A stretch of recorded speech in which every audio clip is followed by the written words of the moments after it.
revolt in Syria also has created a refugee crisis beyond imagining.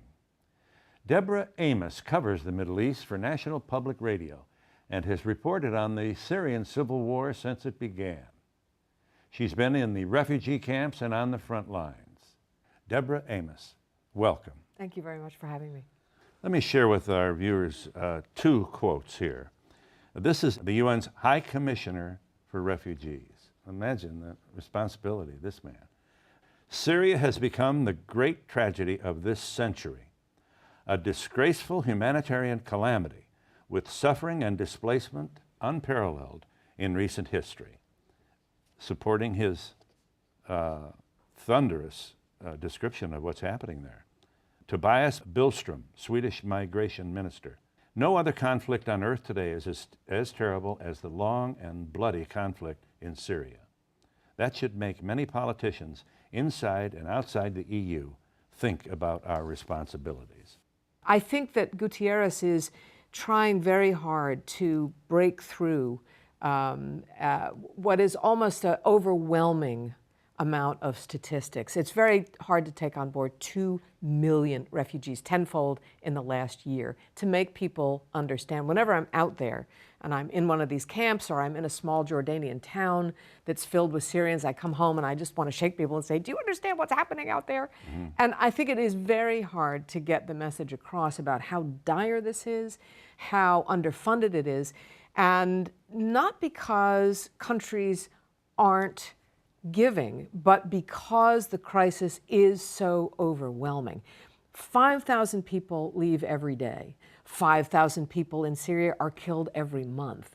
It is very hard to take that on board. You have an entire generation of Syrians who find themselves either displaced in refugee camps outside of school. So this is not a crisis that goes on for the next year, but for the next generation. And you feel that acutely when you're in the region.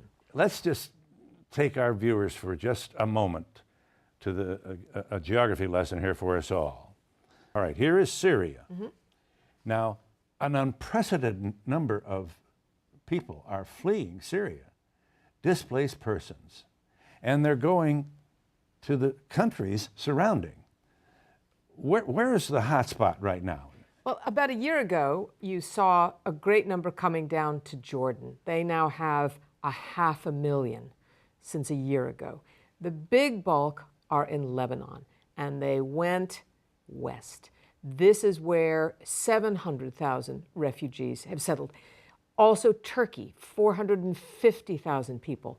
They came north when this whole area of northern Syria became contested. Mm-hmm. Many, many more, thousands more are on this side of the border because Turkey started to shut those borders because they couldn't take any more. Now, in the latest exodus, we've seen thousands, 30,000, sometimes thousands in a day, moving from this part of eastern Syria into Iraq. These are Kurds who are coming into northern Iraq seeking refuge.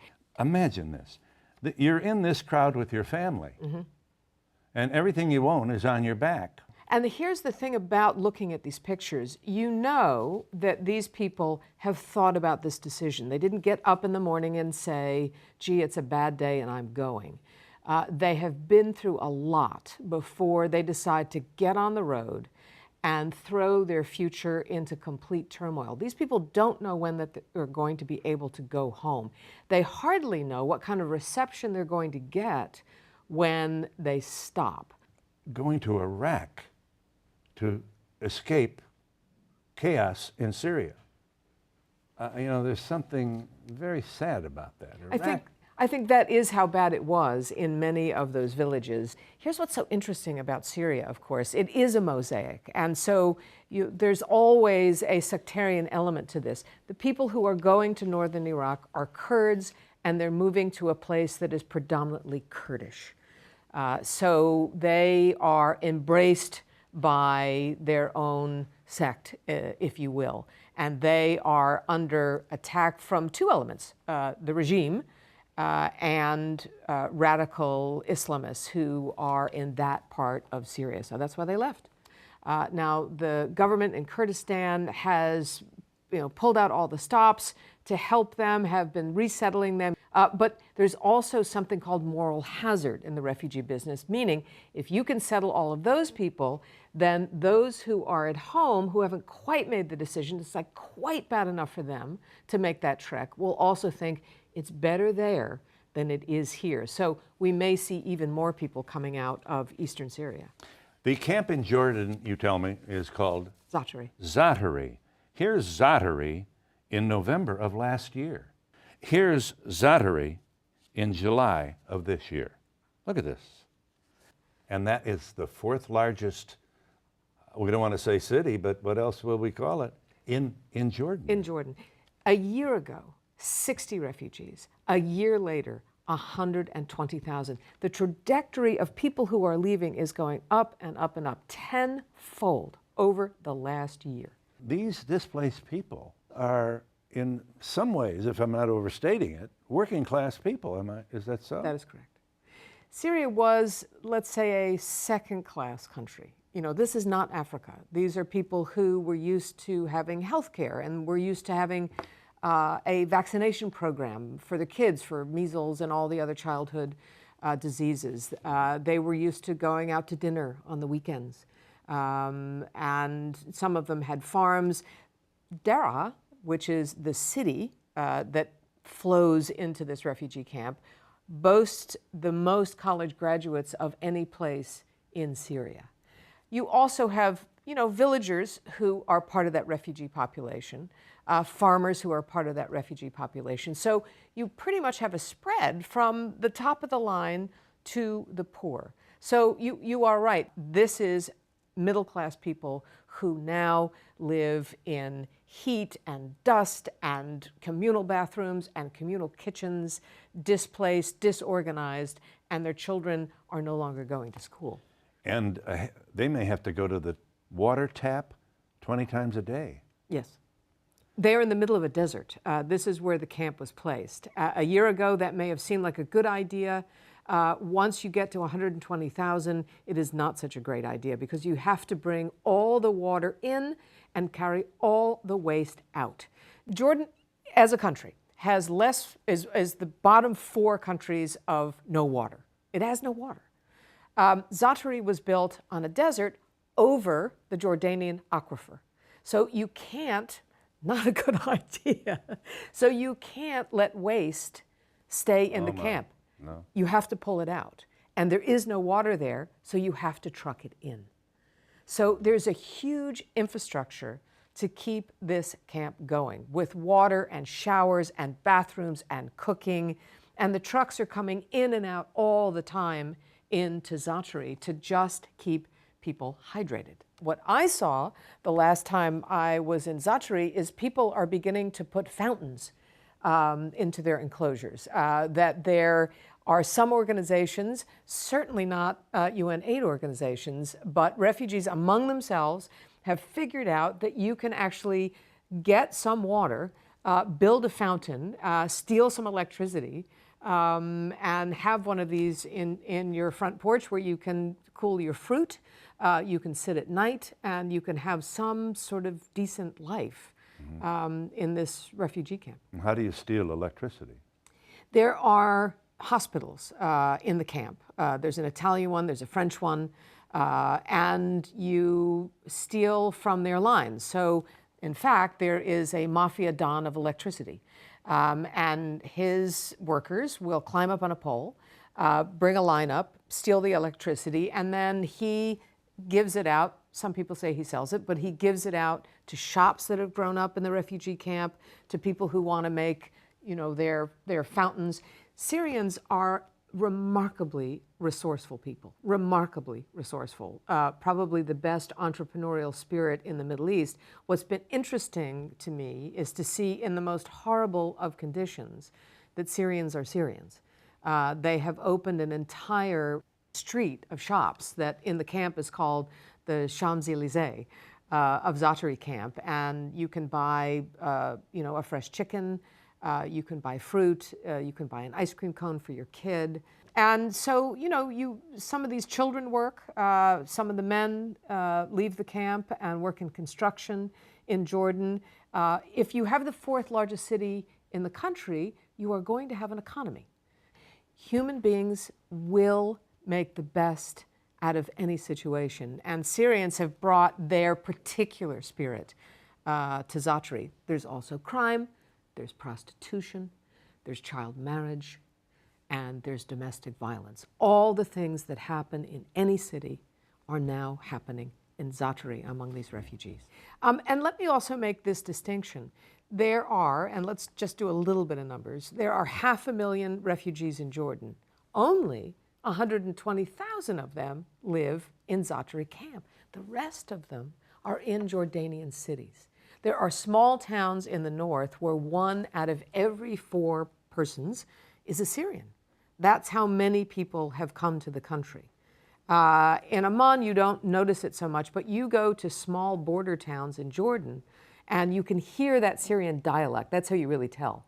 And they're the ones who are on the streets selling whatever they can think of, to make just a little bit of money so that they can survive in this urban environment, which is new even for the humanitarian aid agencies to deal with urban refugees. They're not in tents, they're not in camps, you can't line them up, you have to go and find them, and you have to go and help them.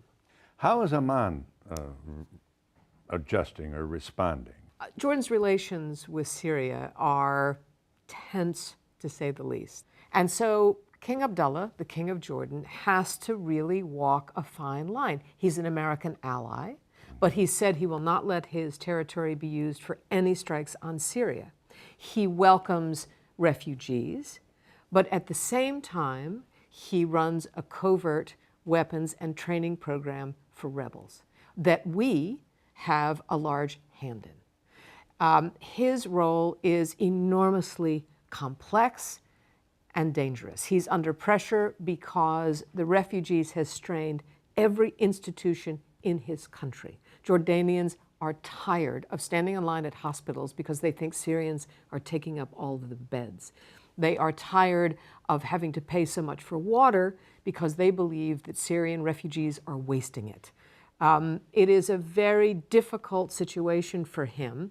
And there are some people who are arguing in Congress that Jordan is in danger of becoming destabilized, and they use it both pro-striking Syria and anti-striking Syria, that we have to make sure that Jordan stays stable. And you would know more than most of us how this movement of people destabilizes the whole region. It's destabilizing all of Syria's neighbors, and all of Syria's neighbors are, in one way or the other, American allies. Same is happening in Lebanon. Overwhelming pressure on food, electricity, also in Turkey and now in Iraq. And so these things cost money, money that these countries will not get back, even from the international community that is giving money to the UN and to individual refugee organizations. This money is coming out of their own budgets, and that is why it is so destabilizing. Don't you sometimes feel like you're in the back of the bus? We don't talk about this issue. I don't think it came up at all in the hearings, the debate in Washington. Nobody says, what will our bombing do? Will we create more refugees? There was some talk of, in the Iraq War, 4 million displaced. And we didn't say a word about that. Not a word. I wrote a book about that. Not a word. So this is not unfamiliar territory for me, that the refugee issue is always the back of the bus issue. But I think unlike the Iraq War, when the Bush administration said not a word about those refugees, this is a little different, because in this case, what you have are American allies. Turkey, Jordan, and in some ways Lebanon and Iraq are under enormous strain. This is an issue that is pushing all of them to the abyss of instability. And the American administration is very aware of it. So it is not part of the debate now, but it is certainly part of their thinking. The U.S. government gives more to the refugee issue actually than any other country. The problem is even that is dwarfed by just the size of the problem. We don't see the outpouring of world concern that, for example, follows a tsunami, an earthquake. You know, I ask this question often about why people don't give. And I was in an office, young Syrians who were running a private aid organization, and they said, come, let me show you something on the computer. And they had looked up the countries that had given money to Katrina, given money to the United States.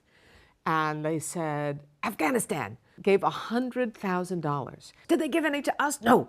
And it was really an impressive list, and I had no idea that so many countries had given the United States, you know, a rich Western industrialized country, so much money for Katrina, for a natural disaster in Louisiana. And I started asking UN officials, and they said it's a very interesting phenomenon. When there is a natural disaster, people really will give. And in fact, when the snows in Jordan and southern Turkey collapsed roofs of refugee homes, when people saw snow in a refugee camp and little kids with no shoes on standing in the snow, they gave. But when it is a political calamity, when it's complicated, who are the bad guys, who are the good guys, I don't understand what side I'm on, people don't. They close their wallets. They don't have the same emotion than when they see Katrina, when Afghanistan thinks that it's a good thing to give America $100,000 for our weather catastrophe and gives zero for Syrian refugees. So I think this is an emotive shutdown when it comes to a political calamity. And it is why you see the head of UNHCR, the head of the refugee office at the UN, continue to give these amazing quotes. This is the great tragedy of the century, because he's trying to break through. He's trying to make you think, this is simpler than you think it is. These are people in desperate need. So then as we go forward, what would be your counsel to the grandees who make decisions for us and millions of other people? Go watch the movie Lawrence of Arabia. 100 years ago, Lawrence's movie ends in Damascus. And Lawrence knows that this is a big power conflict that can only be solved by the big powers, which ultimately it is. The borders are drawn, and 100 years go by, and now we are here. We are again at a moment in Middle East history where it is a big powers decision that Syria will not be settled until the United States and Russia and Saudi Arabia and Iran can all agree on the parameters of a settlement. No way to solve this refugee crisis until that can happen. And at the moment, I see no movement towards that grand bargain, those grand talks. We have a little movement towards Geneva, but certainly not a date set, no delegations chosen, no objectives written out. This week, President Putin and President Obama will be in the same room, but they will not be meeting one-on-one, which is what they need to do to settle this. So my counsel would be that the great powers have got to find a way to stop this war, because the refugee crisis cannot be solved without that. Deborah Amos, thank you very much for sharing your considerable experience and your informed commentary with us. Thank you.